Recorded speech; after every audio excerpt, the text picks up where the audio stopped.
आप देख रहे हैं प्रताप न्यूज और मैं रमेश टेलर आपका स्वागत करता हूं। नए साल में 22 जनवरी को अयोध्या में रामलला की प्राण प्रतिष्ठा होगी। पूरा देश इंतजार कर रहा है कि रामलला की स्थापना होगी। हर घर में दीप जलेंगे और दीपावली सा माहौल बनेगा। देश के प्रधानमंत्री नरेंद्र मोदी ने भी आह्वान किया है कि देश भर में इस दिन दीपावली मननी चाहिए। तो रामलला की स्थापना तो हो रही है, हम भी देख रहे हैं, लेकिन इसके पीछे की क्या कहानी है, सन 90 के बाद से क्या स्थितियां थी। आज हमारे साथ मौजूद हैं चित्तौड़गढ़ शहर के एक व्यक्ति जो उस समय उस आंदोलन में गए थे और उन्हें नाम मिला था कार सेवक। जी हाँ, आपने भी सुना होगा। कई बार हम बात करते हैं अयोध्या की, थोड़ी पिक्चर पुरानी देखते हैं लाल कृष्ण आडवाणी के समय की, तब ये बात सामने आती है कि कार सेवक वहां गए थे। कार सेवक शब्द क्यों प्रचलित हुआ और कौन लोग थे जिन्हें कार सेवक कहा गया है। आज हमारे साथ ऐसे ही एक व्यक्ति मौजूद हैं, द्वारिका प्रसाद जी मालीवाल, जो कि उस समय आंदोलन में अयोध्या गए थे। किस तरह से गए थे, क्या स्थितियां थी, क्या परिस्थितियां थी और क्या क्या बाधाएं इनको झेलनी पड़ी, इन सारी जानकारी के लिए आज हमारे स्टूडियो में मौजूद हैं विशेष संडे मेगा स्टोरी में द्वारिका प्रसाद जी मालीवाल। मालीवाल साहब, आपका बहुत बहुत स्वागत है प्रताप न्यूज चैनल में। धन्यवाद। हम आपसे जानना चाहेंगे कि आखिर वो क्षण क्या था जब आप अयोध्या जाने के लिए चित्तौड़गढ़ से निकले थे और कार सेवक शब्द का यूज हुआ। हम सबसे पहले आपसे जानना चाहेंगे कार सेवक शब्द कैसे प्रचलित हुआ और ये नाम क्यों हुआ। कार सेवक जो है पंजाबी शब्द है, जो सेवा मंदिरों में गिरजाघरों में हाथ से काम करके की जाती है वो कर सेवा होती है। उसी का अपभ्रंश कार सेवा हुआ और जो ये काम करता है वो कर सेवक या कार सेवक कहलाता है। ये करीब सन 90 की बात होगी जब आपका पहला जत्था चित्तौड़ से रवाना हुआ, जैसा आप बता रहे थे। तो उस समय क्या स्थिति थी, किस तरह से यहाँ से लोग अयोध्या के इस आंदोलन से जुड़े। अयोध्या का आंदोलन से पहले संघ ने इसकी पृष्ठभूमि में गंगा जल रथ यात्रा, रामशिला पूजन और डॉक्टर जी की जन्म शती समारोह मना के अपना आधार व्यापक किया था, जनता में पहुंच बनाई। फिर ये जन्मभूमि आंदोलन चला। उस समय आडवाणी जी जनसंघ भारतीय जनता पार्टी के अध्यक्ष थे।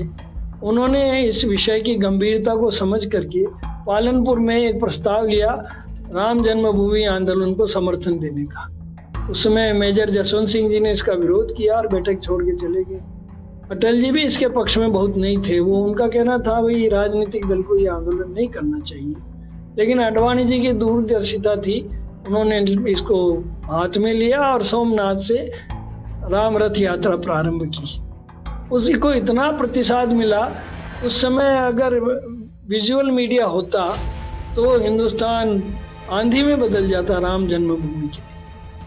लेकिन जो भी न्यूज चैनल्स थे, अखबारी जानकारी, उसके कारण पूरे देश में माहौल बना। वीपी सिंह उस समय मिलजुली सरकार के प्रधानमंत्री थे, उनको भाजपा का भी समर्थन था। चित्तौड़ से भी अनेक क्षेत्रों में पूरे हिंदुस्तान से कार सेवकों के जत्थे आह्वान किए गए थे। चित्तौड़ से उस समय 220 कार स्वयं सेवक गए थे। कोटा की ट्रेन में बैठे, कोटा जा रहे थे, रास्ते में न्यूज आ गई आडवाणी जी गिरफ्तार कर लिया गया और यूपी में बहुत दमन हो रहा है। फिर भी लोगों में जोश था। वहां से अवध एक्सप्रेस में बैठे और दिल्ली उतरना पड़ा क्योंकि अवध एक्सप्रेस को कैंसिल कर दिया गया था। दिल्ली से फिर ट्रेन में बैठे तो गढ़ मुक्तेश्वर में पुलिस ने गाड़ी को घेर लिया, जंगल में उतारा। हमारे डिब्बे में मिलिट्री के जवान थे, उन्होंने हाथ पकड़ के बिठा दिया, हमें नहीं उतरने दिया। उन्होंने कहा ऐसे कैसे कार सेवा करूँ, बैठ जाओ। वहाँ से गाड़ी मुरादाबाद पहुंची, मुरादाबाद सबको उतार लिया।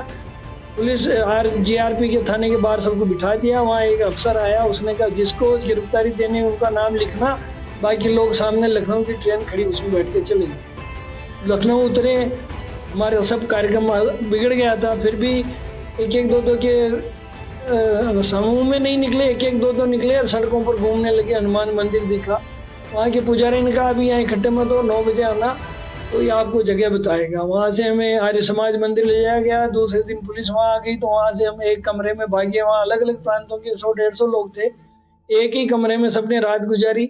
दूसरे दिन ट्रेन में बैठ करके हम निकले। रास्ते में फिर घेराबंदी हुई, ये पीएसी वालों ने कहा इसमें कोई भी कार सेवक नहीं है साहब, अफसरों को, और हम लोग आगे बढ़ गए। गोंडा में एक बालक आया, उसने कहा यहाँ उतरिए, यहीं से आपको जाना है। हमारा मूल प्रोग्राम तो बदल गया था। गोंडा से फिर हम 2 रात 1 दिन पैदल चले। उस समय में कुल मिला के 4-5 घंटे में आराम मिला।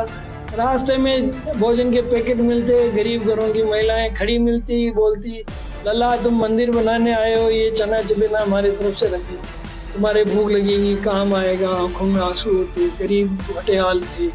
खेत है चौपट मैदान में बदल गए, क्योंकि कार सेवकों के जत्थे पैदल जा रहे थे, जमीनें खराब हो गई। दूसरे दिन सुबह हम सरयू पर पहुंचे। सबसे आगे राजस्थान प्रांत के कार सेवक थे, फिर दूसरे प्रांतों के थे। वहाँ निर्देश था कि एक लाइन में चलना, लेकिन जोश था जो आड़े हो गए, सब फैल गए। सीआरपीएफ थी, उन्होंने कुछ नहीं कहा। एक बैरिकेड उखाड़ के फेंक दिया, दूसरा उखाड़ के फेंक दिया, तीसरे पर पहुंच गए। इतने में डीएम आ गया, उसने कहा ये आपका समूह गैर कानूनी है, 141 धारा लगी हुई है, आप यहाँ से बिखर जाइए, नहीं तो आप पर बल प्रयोग करना पड़ेगा। कुछ लोग भाग करके सरयू पुली पर दौड़ पड़े। उसमें हमारे चित्तौड़ के भी जगदीश, उसकी माँ पुष्पा जी जगदीश गंगवाल और 2-4 लोग थे। ये उस पार चले गए सरयू के पुल क्या, वहाँ फायर हुआ, गोलियों से बच गए, लेकिन वहाँ इनको पकड़ के वापस कर दिया। हमें भी वहाँ से पकड़ के ला करके मुरादाबाद पुलिस थाने में छोड़ दिया।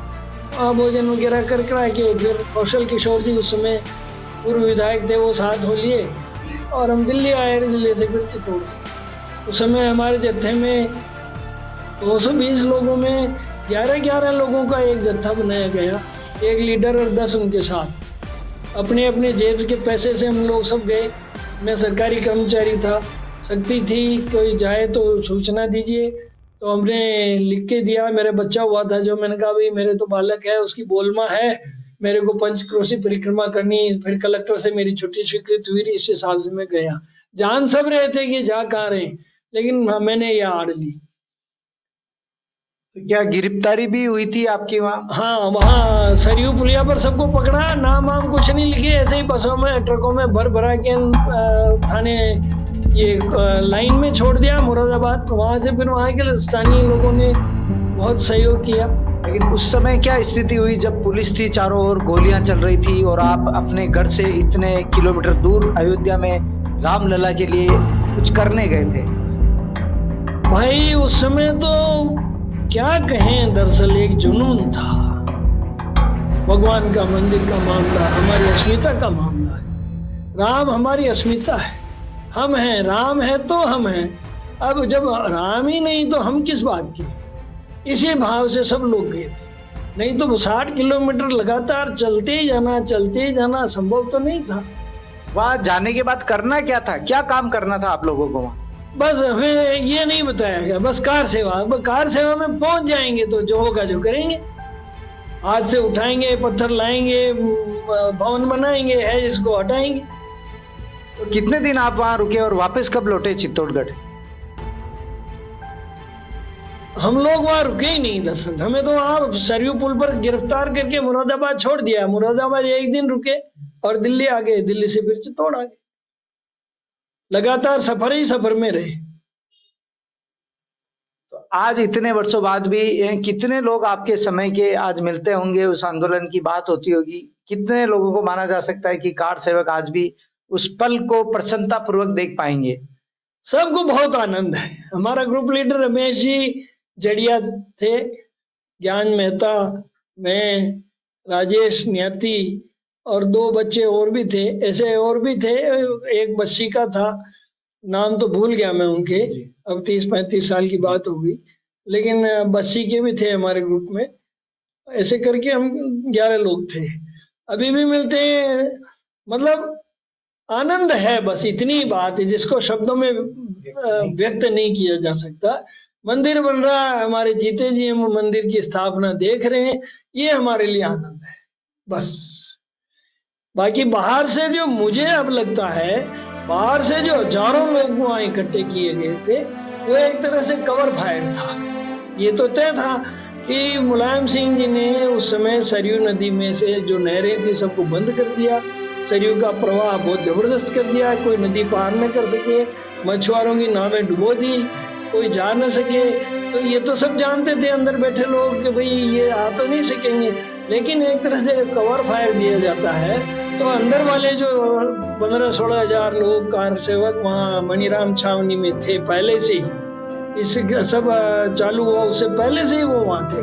वो अशोक जी सिंघल के नेतृत्व में निकले, उन्होंने वहाँ एक ईंट उखाड़ी और वहाँ अशोक जी सिंघल पर प्रहार हुआ, गोलियां चली, कई कार से शहीद हुए, जिसमें 2 अजमेर के कोठारी बंधु थे और भी लोग थे, और कई लोगों की लाशें तो उसमें एक बात आश्चर्य ये है, सीआरपीएफ और आईटीबीपी लगी हुई थी, उन दोनों के मुख्यालय से ये बाद में डिक्लेरेशन दिया गया कि फायर हमने नहीं किया, हमारे एक भी फौजी ने फायर नहीं किया। वो मुलायम सिंह जी के निजी गुंडे थे, उन्होंने फायर किया था, और जो लोग मारे गए बहुत मारे गए थे, उनकी लाशें सरयू में बहा दी गई।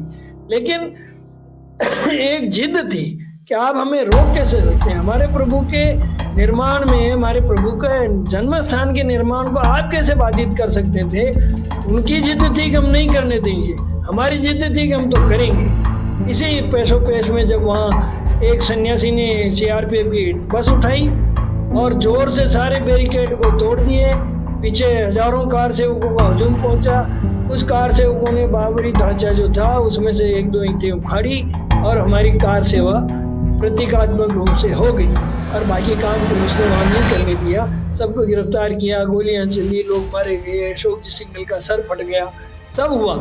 लेकिन विजय हुई, विजय इस सेंस में हुई कि हमने सब प्रतिबंधों के बावजूद कार सेवा को अंजाम दिया।